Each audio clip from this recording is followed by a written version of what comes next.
Cap sur la République démocratique du Congo, à présent pour vous parler du phénomène des faux diamants, une arnaque dont sont victimes de nombreux habitants de Bukavu, certains ayant même perdu leur maison.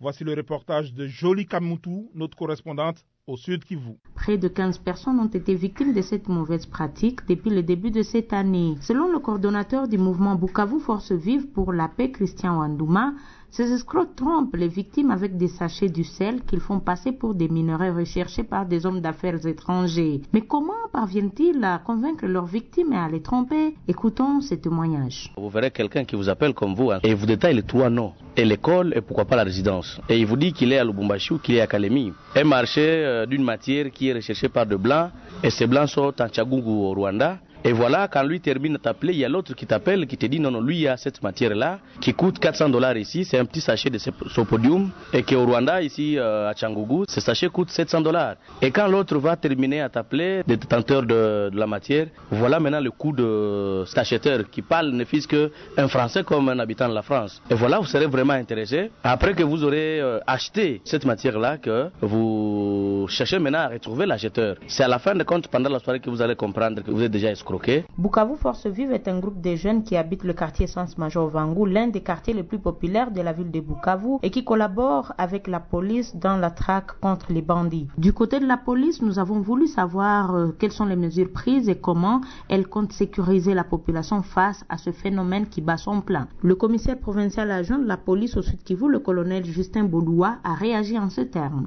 Nous avons déjà reçu quelques plaintes et quelques cas de dénonciation. Au niveau de la police, nous avons pris un certain nombre de mesures. Nous sommes en train de les rechercher.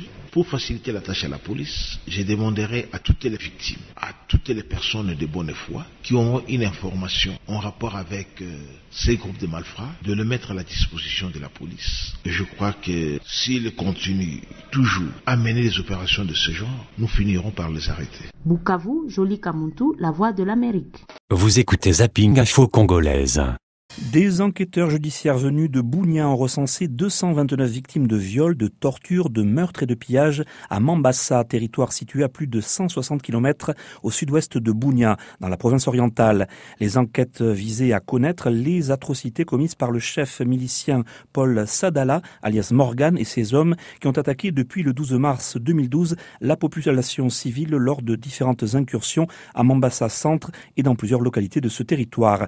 Une correspondance en RDC de Radio Okapi. 219 personnes recensées comme victimes des actes de guerre commis par les hommes du chef rebelle Morga à Mambasa Centre et ses environs. Ces chiffres et les résultats des enquêtes judiciaires menées par une commission mixte composée des auditeurs militaires et la police. Pour l'auditeur des garnisons militaires de l'Ituri, les résultats sur les auditions des victimes confirment 168 cas de pillage, 36 pour viol, 12 cas de meurtre et 13 cas de torture. Des enquêtes effectuées sur les différents lieux des crimes, notamment à Mambasa Centre, Nyanya, Mabukusi, Epulu, Yakatu et autres. Selon la même source, 2 femmes violées ont été confiées depuis 2 jours à l'ONG Sofepadi, basée à Bunia, pour une prise en charge médicale. L'auditeur militaire des garnisons de l'Ituri promet l'installation prochaine d'une chambre foraine à Mambasa, une initiative saluée et encouragée par la société civile locale et les opérateurs économiques. Ces derniers ont sensibilisé la population pour livrer leur témoignage à cette commission. Mambasa, Jean-Claude Kabala, Radio Mteli pour la Radio Okapi. Vous écoutez Zapping Info Congolaise. République démocratique du Congo. Sans surprise, la rébellion du M23 dénonce aujourd'hui la décision du Conseil de sécurité de l'ONU de créer une brigade d'intervention pour combattre les groupes armés opérant dans l'est du pays. Une brigade de plus de 2500 hommes qui devrait être opérationnelle en juillet. Comme son nom l'indique, cette force spécialisée aura mandat pour effectuer des offensives, ce qui n'est généralement pas la politique des Nations Unies en matière de règlement des conflits. Le porte-parole du gouvernement a déclaré aujourd'hui lors d'une conférence de presse, je cite, « Ils vont aller de déconvenu en déconvenu, maintenant c'est encore la déconvenue. Demain, ce sera les balles de la brigade spéciale d'intervention. Il est encore temps pour nos frères du M23 de se dissoudre, a déclaré donc aujourd'hui le porte-parole du gouvernement congolais, Lambert Mende. J'ai joint maître René Abandi à Bunagana dans l'est de la RDC. Il est le chef de la délégation du M23 dans les pourparlers de Kampala. La brigade d'intervention onusienne est un problème parce que pour la première fois de l'histoire des Nations Unies, ils prennent les accords de mandat de belligérance. Ils ne sont plus des militaires des casques bleus pour la paix, mais ils envoient des casques bleus pour la guerre. Donc l'histoire des Nations Unies, comme a dit les représentants de la Chine, c'est un précédent qui ne devrait pas en fait être un précédent. Et donc nous assistons là à cette fameuse résolution qui non seulement accorde un mandat aux soldats de l'ONU de tuer, mais également a fait en sorte que les pourparlers de Kampala, deux parties qui étaient en négociation, cessent de se parler pour se tirer dessus. Nous trouvons que vraiment il s'agit d'un recul dans l'histoire de l'humanité. Ceci dit, le gouvernement congolais affirme que vous êtes en train de réorganiser vos troupes.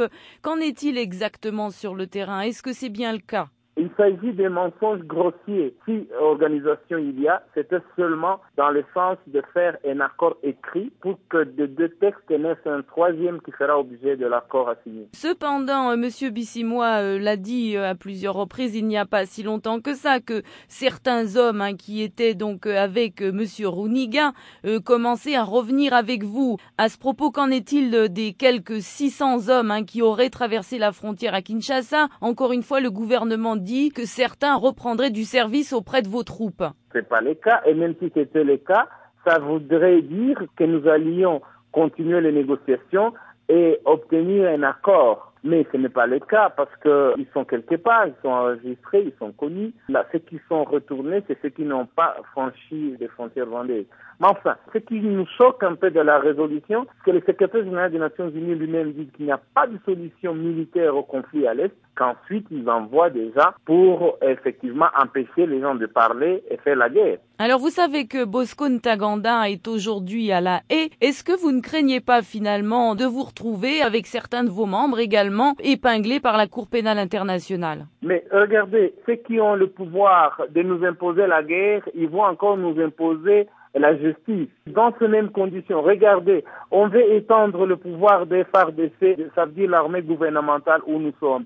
Pourtant, les statistiques très élevées de viols sont dans les camps du gouvernement, notamment à Minova. Et même la résolution cite l'armée gouvernementale comme auteur de viols, incitant les liés et les temps. Monsieur Abandi, là je vous reprends parce que dans toutes ces informations que vous citez, on a des cas de violences sexuelles qui viennent des deux côtés. Il est impossible de localiser par rapport au temps et à l'espace, comme on le fait pour les FARDC, 125 femmes violées dans un milieu en novembre à Minova. Trouvez-moi quelque chose de pareil, madame, et je vous dis que vous avez totalement raison. C'est impossible que ça se fasse au M23. Cependant, vous êtes conscient que vous ne pouvez pas contrôler tout le monde sur le terrain. Je ne vais pas prétendre que des infractions de droit commun ne sont pas possibles chez nous aussi comme partout. Mais nos militaires sont de loin plus disciplinés que ces FARDC qui vont travailler avec les soldats de l'ONU pour nous imposer la règle. Et les règles, c'est le viol, c'est le vol, c'est la tuerie. Qu'est-ce que vous auriez à répondre à Monsieur Mende, le porte-parole du gouvernement congolais, qui fait un appel finalement une nouvelle fois au M23 en lui proposant de se dissoudre? Je proposerai à Mende de venir le faire à Kampala, d'aider son collègue, le ministre Tibanda, qu'on parle, qu'on vide le conflit. J'ai moi-même suivi la conférence et le ministre Tibanda disait lui-même qu'il violait les règles convenues à Kampala pour le dialogue. Il y a des choses qui n'étaient pas supposées aller aux médias, ce qui devait faire l'objet de l'accord. Il amène aux médias contrairement au règlement d'ordre intérieur convenu à Kampala pour le dialogue qu'on a. Et nous considérons toujours que le dialogue continue au M23. Nous pensons que nous devons continuer jusqu'à vider pacifiquement le conflit. Il s'agissait de maître René Abandi au cadre du M23. Il était joint à Bunagana dans l'est de la RDC. Et j'en profite pour rectifier une petite erreur qui s'est glissée dans une question. Il s'agissait bien sûr de la frontière avec le Rwanda.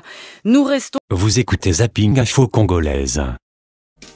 Cap sur la RDC, les rebelles du M23 s'opposent à la création par l'ONU d'une brigade d'intervention pour combattre les groupes armés opérant dans l'est du pays. Cette brigade, dont la mise en place a fait l'objet d'une décision du Conseil de sécurité de l'ONU, sera composée de 2500 hommes et devrait être opérationnelle en juillet. Elle aura pour mandat d'effectuer des offensives, ce qui n'est généralement pas la politique des Nations Unies en matière de règlement de conflits. Au micro de Nathalie Barge, nous écoutons la réaction de maître René Abondi, chef de la délégation du M23 au pourparlers de Kampala. Il a été joint à Bunagana dans l'est de la RDC. La brigade d'intervention onusienne est un problème parce que pour la première fois de l'histoire des Nations Unies, ils accordent un mandat de belligérance. Ils ne sont plus des casques bleus pour la paix, mais ils envoient des casques bleus pour la guerre. Et donc, nous assistons là à cette fameuse résolution qui non seulement accorde un mandat aux soldats de l'ONU de tuer, mais également a fait en sorte que les pourparlers de Kampala, deux parties qui étaient en négociation, cessent de se parler pour se tirer dessus. Nous trouvons que vraiment il s'agit d'un recul dans l'histoire de l'humanité. Ceci dit, le gouvernement congolais affirme que vous êtes en train de réorganiser vos troupes. Qu'en est-il exactement sur le terrain? Est-ce que c'est bien le cas? Il s'agit des mensonges grossiers. Si organisation il y a, c'était seulement dans le sens de faire un accord écrit pour que de deux textes naissent un troisième qui fera objet de l'accord à signer. Cependant, M. Bissimois l'a dit à plusieurs reprises, il n'y a pas si longtemps que ça, que certains hommes qui étaient donc avec M. Rouniga commençaient à revenir avec vous. À ce propos, qu'en est-il des quelques 600 hommes qui auraient traversé la frontière? Encore une fois, le gouvernement dit que certains reprendraient du service auprès de vos troupes. Ce n'est pas le cas, et même si c'était le cas, ça voudrait dire que nous allions continuer les négociations et obtenir un accord. Mais ce n'est pas le cas parce qu'ils sont quelque part, ils sont enregistrés, ils sont connus. Ceux qui sont retournés, c'est ceux qui n'ont pas franchi les frontières rwandaises. Mais enfin, ce qui nous choque un peu de la résolution, c'est que le secrétaire général des Nations Unies lui-même dit qu'il n'y a pas de solution militaire au conflit à l'Est, qu'ensuite ils envoient déjà pour effectivement empêcher les gens de parler et faire la guerre. Alors vous savez que Bosco Ntaganda est aujourd'hui à La Haye. Est-ce que vous ne craignez pas finalement de vous retrouver avec certains de vos membres également épinglés par la Cour pénale internationale? Mais regardez, ceux qui ont le pouvoir de nous imposer la guerre, ils vont encore nous imposer la justice. Dans ces mêmes conditions, regardez, on veut étendre le pouvoir des FARDC, ça veut dire l'armée gouvernementale où nous sommes. Pourtant, les statistiques très élevées de viols sont dans les camps du gouvernement, notamment à Minova. Et même la résolution cite l'armée gouvernementale comme auteur de viols en citant les lieux et les temps. Monsieur Abondi, là je vous reprends parce que dans toutes ces informations que vous citez, on a des cas de violences sexuelles qui viennent des deux côtés. Il est impossible de localiser par rapport au temps et à l'espace, comme on le fait pour les FARDC, 125 femmes violées dans un milieu en novembre à Minova. Trouvez-moi quelque chose de pareil, madame, et je vous dis que vous avez totalement raison. C'est impossible que ça se fasse au M23. Cependant, vous êtes conscient que vous ne pouvez pas contrôler tout le monde sur le terrain. Je ne vais pas prétendre que des infractions de droit commun ne sont pas possibles chez nous aussi comme partout. Mais nos militaires sont de loin plus disciplinés que ces FARDC qui vont travailler avec les soldats de l'ONU pour nous imposer la règle. Et les règles, c'est le viol, c'est le vol, c'est la tuerie. Qu'est-ce que vous auriez à répondre à M. Mende, le porte-parole du gouvernement congolais, qui fait un appel finalement une nouvelle fois au M23 en lui proposant de se dissoudre? Je proposerai à Mende de venir le faire à Kampala, d'aider son collègue, le ministre Tibanda, qu'on parle, qu'on vide le conflit. J'ai moi-même suivi la conférence et le ministre Tibanda disait lui-même qu'il violait les règles convenues à Kampala pour le dialogue. Il y a des choses qui n'étaient pas supposées aller aux médias, ce qui devait faire l'objet de l'accord. Il amène aux médias contrôlement au règlement d'ordre intérieur convenu à Kampala pour le dialogue qu'on a. Et nous, au M23, nous pensons que nous devons continuer jusqu'à vider pacifiquement le conflit. Maître René Abondi, chef de la délégation du M23 au pourparlers de Kampala, il a été joint à Bunagana dans l'est de la RDC. Vous écoutez Zapping Info Congolaise. Sur la République démocratique du Congo, l'armée congolaise n'intégrera pas dans ses rangs les rebelles coupables de violation des droits humains. C'est ce qu'annonce le gouvernement de Kinshasa suite à l'adoption de la résolution 2098 au Conseil de sécurité des Nations Unies. Cette résolution, rappelons-le, prévoit la création d'une brigade d'intervention pour combattre les groupes armés opérant dans l'Est congolais. Depuis Goma, un reportage de notre correspondant Primo Pascal Routaïgua. Le gouvernement congolais promet de ne pas aller à l'encontre de la résolution du Conseil de sécurité des Nations Unies en ce qui concerne les groupes armés et plus particulièrement le M23. Raymond Tshibanda, ministre des Affaires étrangères.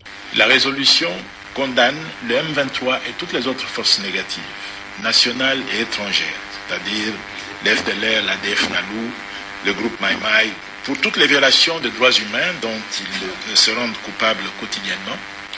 Elle demande que tous ces groupes cessent immédiatement leurs activités, se démobilisent, déposent les armes, et elle demande que des poursuites soient engagées contre les personnes qui seraient coupables de violations des droits humains et que ces personnes ne devraient pas être réintégrées dans les FARDC.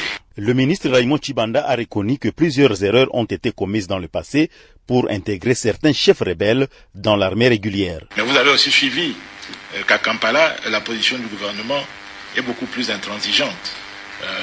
Tirant les leçons de ces expériences antérieures, et nous avons clairement dit qu'il n'est pas question que les leaders, les officiers, ceux qui ont commandé, qui ont présidé à toutes ces violations massives de droits humains, puissent être réintégrés dans les forces armées. Le M23 trouve que cette façon d'agir du gouvernement de Kinshasa est irresponsable et met la République démocratique du Congo sous tutelle des Nations Unies. Pour certains acteurs de la société civile, il faut bien identifier le problème pour envisager une solution durable. C'est le cas de Madame Edo Nziavake de la Marche mondiale pour la paix qui a réuni à Goma différentes catégories de femmes pour réfléchir sur les problèmes épineux de l'Est de la République démocratique du Congo. Nous avons pensé qu'il fallait d'abord connaître les vraies causes de la guerre parce qu'il y a des moments où nous travaillons sur les conséquences sans connaître la vraie cause de la guerre. Parce que si on connaît la vraie cause de la guerre, on va apporter une vraie solution. Mais ce que nous remarquons dans notre pays, il y a par exemple des groupes armés, il y a une guerre, il y a des négociations, il y a la répartition des postes, il y a encore la création d'autres groupes armés et ça devient un cercle vicieux et la guerre ne se termine pas. Donc on n'a pas encore trouvé la vraie cause de la guerre pour y apporter la vraie solution. Jusque-là, les avis restent partagés sur le déploiement de la force internationale neutre pour traquer définitivement les groupes armés dans l'Est de la République démocratique du Congo. Goma, Primo Pascal Rudahigwa, La Voix de l'Amérique. Vous écoutez Zapping Info Congolaise. Démocratique du Congo. La République démocratique du Congo s'est engagée auprès de l'ONU à renforcer la lutte contre les violences sexuelles. Ces viols et agressions commis dans l'Est congolais pendant les conflits par des groupes armés et des soldats de l'armée régulière sont fréquents.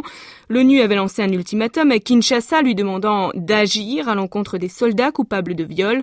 À l'expiration de cet ultimatum, hier, un accord a été signé entre la RDC et les Nations Unies.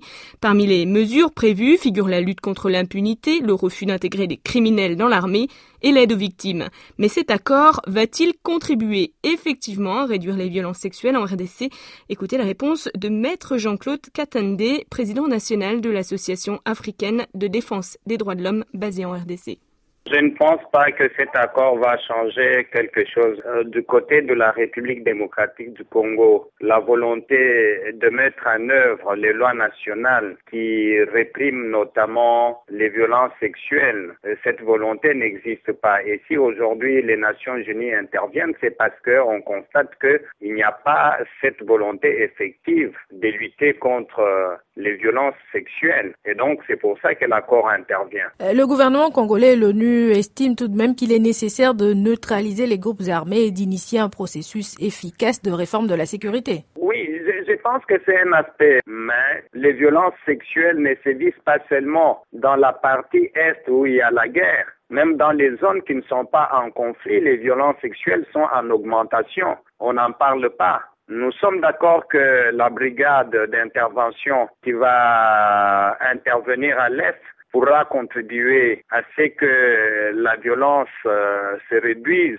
Depuis bientôt plus de 10 ans, la réforme du secteur de sécurité, de la justice était inscrite au programme du gouvernement. Mais rien n'a été fait au point qu'aujourd'hui, il a fallu que la communauté internationale intervienne dans le cadre de l'accord cadre pour pousser encore les autorités de la République démocratique du Congo à faire cette réforme. Mais tout de même, est-ce que la signature de cet accord n'est pas un pas quand même vers le changement en ce qui concerne les violences faites en l'occurrence aux femmes? C'est un pas. Mais vous savez, il y a eu plusieurs accords dans le cadre de la sous-région. Mais pourquoi on va d'un accord à un autre? Il faut qu'on se pose cette question et que ceux qui doivent travailler pour que cet accord soit effectivement mis en œuvre aient cet aspect à l'esprit pour que d'ici 5 ans, 10 ans, qu'on ne signe pas un autre accord tant qu'on n'aura pas évalué les effets de l'accord qui vient d'être signé. Jean-Claude Katende, président national de l'Association africaine de défense des droits de l'homme en RDC. Il était au micro de Carole Assignon. Vous écoutez Zapping Info Congolaise. Pour répondre aux règlements en matière de droit international, le Rwanda, éloigné de sa frontière avec la RDC, environ 680 rebelles du M23 qui ont passé la frontière le week-end du 16 au 17 mars avec leur chef présumé, Bosco Ntaganda. Ce dernier avait, lui, rejoint l'ambassade américaine à Kigali avant d'être transféré volontairement à la Cour pénale internationale pour crimes de guerre et crimes contre l'humanité. Selon le gouvernement rwandais, ces hommes sont dans un centre d'internement dans le district de Ngoma. Ils ne sont pas considérés comme prisonniers, mais s'ils refusent de renoncer à leur statut militaire, ils n'auront pas droit à l'asile au Rwanda, a indiqué Kigali. De l'autre côté de la frontière, à Goma, capitale du Nord Kivu, province de l'Est de la RDC, le couvre-feu est en vigueur et la population vit dans la crainte d'une nouvelle attaque du M23 qui a fermement réagi contre la résolution du Conseil de sécurité de l'ONU ayant permis un prolongement du mandat de la MONUSCO avec la création d'une brigade d'intervention qui aura désormais mandat pour effectuer des opérations offensives contre les groupes armés opérant dans l'Est de la RDC. Le point avec Fidel Bafilemba, chercheur à Enough Project à Goma. Les M23 qui étaient en pourparlers, ils ont rejeté cette résolution du Conseil de sécurité des Nations Unies et aujourd'hui, il y a une grande peur à Goma que les M23 pourraient reprendre la ville de Goma encore. Quel est le point de vue d'Enough Project finalement sur cette décision onusienne de brigade d'intervention? Je dois dire que par rapport au Conseil de sécurité des Nations Unies et à la communauté internationale, je pense que c'est notre justice cette fois-ci qui est rendue à la République démocratique du Congo. Vous savez que madame, parmi entre autres causes de la guerre à l'est du Congo, c'est le flux massif de réfugiés rwandais qui ont été autorisés à rentrer sur le sol congolais avec des armes et munitions et dont le Rwanda s'est toujours servi pour des incursions, des invasions, des soutiens des forces rebelles ici à l'est du Congo. Donc que la communauté internationale ait accepté aujourd'hui de venir traquer les groupes armés, c'est une bonne chose. Mais, encore une fois, cette similitarisation de l'Est du Congo, certainement que ça va avoir des impacts négatifs, en tout cas sur la vie des gens. Donc, on a compté déjà des morts et un mort de plus, c'est à regretter. Nous attendons voir cette force qu'elle arrive et que le puisse rencontrer ces attentes de la population. Mais, encore une fois, nous sommes en train de nous poser des questions si elle saura vraiment s'y prendre. Il y a plusieurs groupes qui opèrent dans l'Est de la RDC. Est-ce que l'on redoute un conflit ethnique ou finalement est-ce que ce n'est pas déjà le cas? On a redouté les conflits ethniques depuis, je crois, 20 ans, puisque pour maquiller les vrais facteurs de la guerre ici, on dit que c'est toujours un conflit ethnique. Ça, il faut le redouter. Je suis en train même d'avoir peur peut-être que ces groupes armés puissent se coaliser finalement à cause du manque de l'autorité de l'État, à cause de l'impunité, à cause de la mauvaise gouvernance, disons, en RD Congo, que finalement ces groupes, on puisse ne pas être capable en tout cas de les mater. Les ressources naturelles, est-ce que c'est la clé du problème? Les rapports au UN Mapping, il a été clair là-dessus. Nous qui vivons sur terrain ici, cela a été clair. C'est bel et bien les ressources naturelles du Congo qui sont les enjeux. C'est pourquoi nous soutenons beaucoup l'accord cadre qui a été signé et surtout cette clause qui font une intégration économique. Il faut que les États de Grand Lac puissent se mettre ensemble et développer des projets communs économiques, de sorte qu'il y ait intégration et que finalement les appétits gloutons des uns et des autres puissent être apaisés. Vous venez de parler donc de l'accord cadre d'Addis Abeba et que pensez de ces pourparlers de Kampala? Selon vous, est-ce qu'ils existent encore? On aurait bien aimé qu'il y ait un véritable dialogue qui associe tous les acteurs. Mais là, ça a été un dialogue avec seulement des acteurs principaux, puisque si nous parlons d'Eraïa Mutomboki, si nous parlons de Mai Mai APCLS, Morgan et consorts, les Katangea, ou bien c'est là qu'on a appelé tantôt les Bakata Katanga, je pense que toute personne censée et pris d'épée voudrait qu'il y ait dialogue, mais alors un dialogue sincère, transparent, inclusif. Je crois que le président Kabila avait annoncé au mois de décembre une concertation ou un dialogue national et je pense que c'est la voie qu'on devrait suivre, que tous les Congolais soient impliqués, de la société civile, de la diaspora, de partis politiques d'opposition, de partis de la majorité, les M23 bien entendu, et d'autres groupes armés qui soient représentés là-bas et que les gens se regardent en face. Pourquoi 12 ans que le président Joseph Kabila est au pouvoir, on n'a pas une armée qui peut mater les groupes armés? C'était Fidèle Bafilemba, chercheur à Enough Project à Goma. Vous écoutez Zapping Info Congolaise. Un accord pour renforcer la lutte contre les violences sexuelles en RDC a été conclu mardi entre le gouvernement et l'ONU à Kinshasa.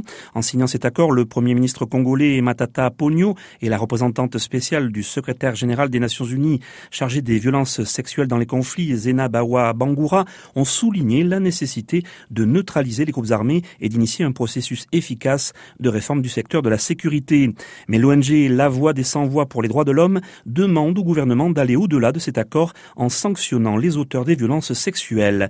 Une correspondance de Jeff Ngoy de Radio Okapi. Matata Ponyo et Zainab Bangoura se disent préoccupés par la persistance des violences sexuelles commises par les hommes en armes, principalement dans l'est de la RDC. La représentante onusienne vient juste de séjourner dans les deux provinces du Nord et Sud Kivu, ainsi qu'en province orientale où ces exactions sont perpétrées. Cet accord intervient au moment où expire l'ultimatum lancé par les Nations Unies à la RDC pour punir ces soldats accusés de viols en novembre dernier à Minova au Nord Kivu. La VSV qui soutient cet ultimatum insiste pour que cesse l'impunité des criminels. Son directeur exécutif Doli Ibefo en appelle au respect de la femme. Il y a toujours des promesses de lutter contre ces viols. En réalité, le nombre ne fait qu'accroître. Il faut que la guerre qui utilise le corps de la femme comme terrain puisse s'arrêter. Les accords, oui, mais nous attendons que la femme congolaise, la jeune fille, surtout à l'Est, doit être respectée et que tous les auteurs soient sévèrement punis. Au terme de l'accord, certaines mesures sont prévues par Kinshasa afin de prévenir les violences sexuelles. Il s'agit d'éviter d'intégrer des criminels dans les rangs des forces armées, d'assurer la réparation et d'assister les victimes. Vous écoutez Zapping Info Congolaise.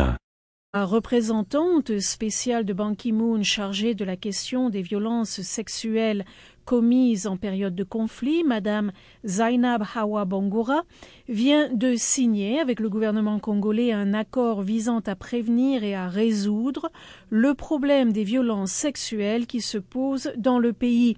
Ce fléau a repris de l'ampleur dans l'est de la République démocratique du Congo, touchant tout aussi bien femmes, filles, hommes et garçons. Dans cet accord paraphé avec l'ONU, Kinshasa a pris un certain nombre d'engagements, souligne M.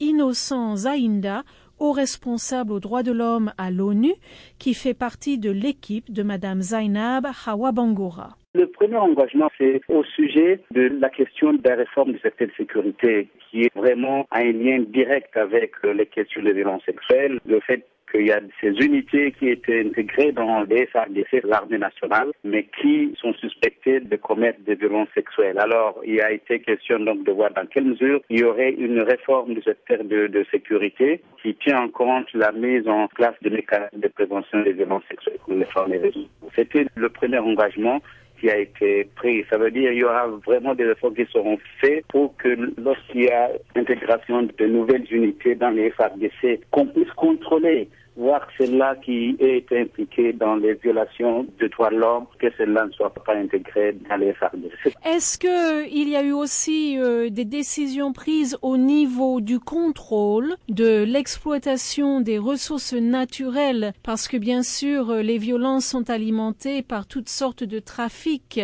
Ce qu'on a remarqué, c'est qu'il y a des violences sexuelles qui sont commises par les groupes armés qui contrôlent certaines régions minières. On a vu par exemple exemple, le cas de Walikale, vous avez suivi peut-être l'incident de Walikale qui était commis par des Maïmaï, mais essentiellement qui contrôlent des ressources naturelles, des mines de coltan et d'or, notamment. C'est le cas également de Raya Mutombo au niveau de Chabunda, mais également bien d'autres points. Mais alors, donc, cela a été discuté, mais c'est généralement des régions qui ne sont pas sous le contrôle du gouvernement congolais. Mais effectivement, ce lien a été effectivement bien établi parce que ça permet à ce que les groupes armés qui contrôlent les mines d'or, de coltan et de diamants, etc., les utilisent pour s'armer et commettre par conséquent des violences sexuelles. Mais généralement, c'est des coins qui ne sont pas contrôlés par le gouvernement congolais. Est-ce qu'on va doter la justice militaire et civile des capacités, des ressources nécessaires pour qu'elle puisse vraiment aider à lutter contre ces sévices sexuels? Oui, effectivement, on a vu qu'il y avait un défi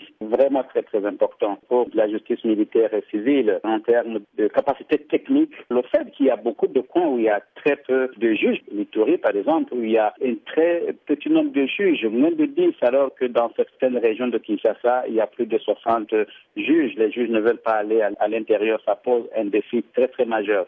Alors, l'engagement, ça a été non seulement qu'on dote la justice militaire et civile des capacités en ressources humaines, mais également des capacités en ressources matérielles et logistiques. Passe également un défi. On a discuté avec les autorités judiciaires qui ne peuvent pas aller sur le terrain des fois à cause des problèmes de logistique et d'accès, effectivement. Donc, il y a eu cet engagement. Donc, le gouvernement fera son mieux. Il y aura également un appui de la communauté internationale dans les Nations Unies pour voir dans quelle mesure ces défis peuvent être relevés. Monsieur Innocent Zahinda, qui était joint en Somalie, où Madame Bangoura poursuit sa tournée en Afrique.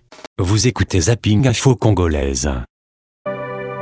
On commence avec la célébration de la journée internationale de lutte contre les mines antipersonnelles, direction la RDC, la République démocratique du Congo, où plusieurs provinces sont minées et malgré les efforts fournis pour les retirer du sol ou des eaux, seulement 30% des engins explosifs ont pu être mis hors d'état de nuire. Or, il faut savoir que la RDC a enregistré près de 2450 victimes de mines antipersonnelles entre 2002 et 2012. Pour plus de détails, on écoute Sudi Alimassi, directeur du Centre congolais de lutte contre les mines antipersonnelles, des propos recueillis par nos confrères de Radio Okapi.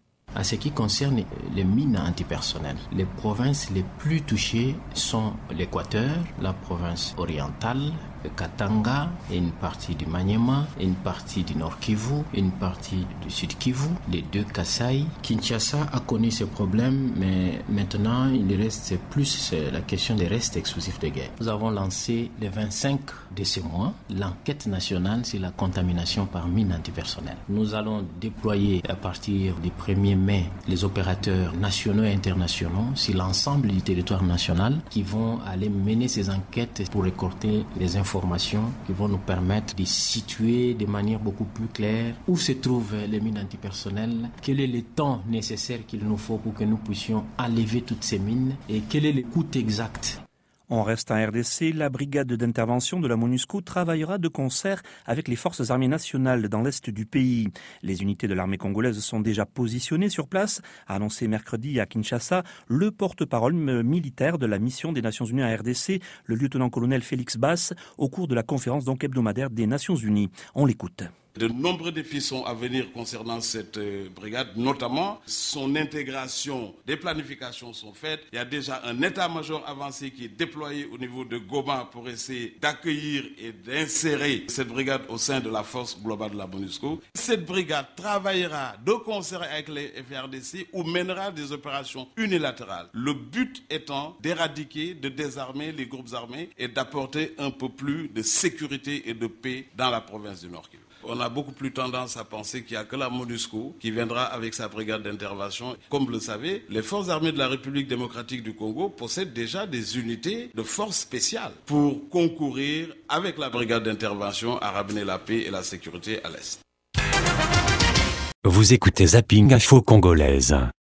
Représentante spéciale de Ban Ki-moon, chargée de la question des violences sexuelles commises en période de conflit, Zainab Hawa Bangoura, vient de signer avec le gouvernement de Kinshasa un accord visant à prévenir et résoudre le problème des violences sexuelles qui se posent dans le pays. Vous le savez, ce fléau a repris de l'ampleur dans l'est de la République démocratique du Congo, touchant tout aussi bien les femmes, les filles, hommes et garçons. Alors, dans cet accord paraphé avec l'ONU, l'administration Kabila a pris un certain nombre d'engagements. On écoute la réaction d'une dirigeante de la société civile, Madame Emerance Ntsonga du centre Bamamou, Taboulouk. Nous sommes très ravis de cet accord qui est signé entre les Nations Unies et la République démocratique du Congo en vue de pouvoir mettre fin à ces violences sexuelles. Nous saluons l'initiative, mais ce que nous demandons est que cet accord ne puisse pas rester lettre morte. Si les Nations Unies et la République démocratique du Congo pouvaient ensemble définir les mesures d'application de cet accord pour permettre aux femmes, surtout celles de l'Est, de pouvoir vivre leurs droits en tant que citoyennes membres d'un pays. Parce que pour le moment, je suis à Kinshasa dans la réunion nationale du réseau pour la réforme du secteur de sécurité et de justice. Nous sommes avec les amis d'autres provinces. Par rapport à ça, il y a même les amis des provinces de l'Est. Ils ont évoqué parmi les problèmes que rencontrent les femmes dans leurs contrées respectives, les cas de recrudescence de violences sexuelles. Il y a des groupes armés extérieurs, il y a même des groupes armés internes, mais qui sont en train de se décharger sur les femmes. Nous, en tant qu'association, membres de la société civile, surtout association qui luttons pour la promotion des droits de la femme et de la jeune fille, nous voulons soutenir le gouvernement pour que cet accord soit mis en place. Et puis, ce que nous demandons est qu'on puisse d'abord commencer par mettre hors du pays tous les groupes armés non congolais et qu'on puisse prendre des dispositions pour neutraliser ou bien arrêter les actions des groupes armés congolais de sorte que l'on puisse arriver à éradiquer ce phénomène. Mais si on dit qu'on veut arrêter et que les groupes armés continuent à faire leurs actions sur le territoire national, nous pouvons peut-être regretter les efforts qui seront déployés parce qu'ils pourront toujours continuer à se décharger sur les femmes. L'ONU a également évoqué le problème des carences de la justice, notamment l'absence de juges, de tribunaux auprès desquels les victimes de violences sexuelles puissent demander justice et réparation. Je crois qu'il a évoqué ça. Ce ne sont pas les juges qui manquent au Congo. Les juges ils sont là, mais le problème qui se pose c'est par rapport à la conscience professionnelle de ces juges-là. Par rapport à leur rémunération, il y en a parfois qui arrivent à traiter certains problèmes à la légère. Et puis en plus de cela, il y a un problème par rapport au cabinet d'assistance juridique de ces femmes victimes de violences sexuelles. Parce que pour aller en justice, il faut avoir des moyens, même si vous êtes victime. Mais pour le moment, la situation que traverse le pays, et surtout à l'Est, ces femmes qui sont violées, n'ont pas de moyens pour pouvoir se diriger devant les juges, même s'ils connaissent les vrais auteurs de leur sort. On écoutait une dirigeante de la société civile de RDC, Madame Emerance Ntsonga, du centre Bamamou, Taboulouk. Vous écoutez Zapping Info Congolaise. République démocratique du Congo, de nombreuses veuves de soldats tués dans le combat contre les rebelles du M23 tentent d'obtenir les soldes de leur mari ou partenaire, Morgane Guiriek. En principe, les veuves des soldats congolais ont droit à des paiements du gouvernement en fonction des soldes de leur mari décédé. Ainsi à Goma, elles sont nombreuses à réclamer leur dû. Ces femmes avaient été laissées dans un camp militaire l'année dernière quand l'armée s'était retirée de la ville. José Ikwalankoui est coordinatrice de l'organisation travaillant avec les veuves de ce camp. Il y a beaucoup qui ne touchent pas le salaire de leur mari. Il y a de ceux qui ne connaissent même pas quel est le nom que le mari a donné pour toucher son salaire. Et il y a de ceux, les maris sont morts et ils croient que les maris sont enfants, les maris sont déjà morts. Il y a de ceux, on ne connaît même pas la cause. La MONUSCO, mission des Nations Unies au Congo, tente de leur venir en aide. Serem Aseta Ouedraogo travaille dans l'unité pour l'égalité des sexes. Elle explique que pour obtenir une pension de l'armée congolaise, ces femmes doivent remplir certaines conditions. Des conditions pour obtenir la pension, qui sont généralement ignorées par ces femmes. C'est l'officialisation du mariage. Et celles qui n'ont pas été désignées comme épouses officielles, qui sont soit des amies, soit des concubines, qui ont vécu 1 an, 2 ans, 3 ans, quelquefois 5 ans avec le FARDC, se retrouvent sans pension parce que au niveau des FARDC, elles ne sont pas reconnues comme les vraies épouses du défunt. Mais la version de l'armée diffère légèrement. D'après le colonel Olivier Amouli, l'armée prend en compte les mariages qui sont reconnus par la société, ce qui signifie que ces femmes n'ont pas besoin d'être légalement mariées aux soldats pour obtenir une pension. Il affirme que les veuves reçoivent des paiements réguliers si leurs papiers sont en règle.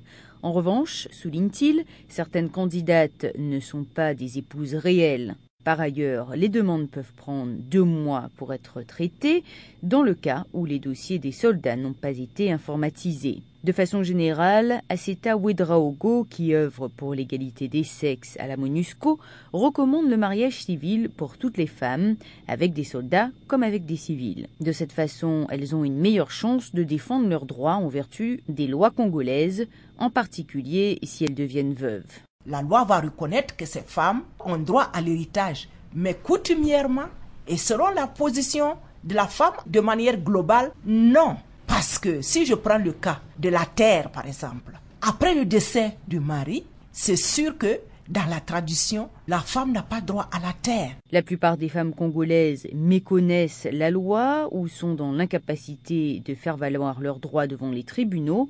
Conséquence, de nombreuses veuves se voient expulsées de leur maison par les parents de leur époux. Sans propriété, elles éprouvent des difficultés à obtenir des prêts et sont souvent contraintes d'accepter des emplois subalternes. Si nous prenons le cas de Bukavu, je me rends compte que toutes les porteuses sont des veuves et c'est le travail le plus dur, c'est le travail le moins payé, le travail qui déshonore en quelque sorte. Ces veuves sont obligées de recourir à ce genre de travail pour ne rien avoir en quelque sorte. Aseta Ouedraogo, chargée de la question de l'égalité des sexes à la MONUSCO.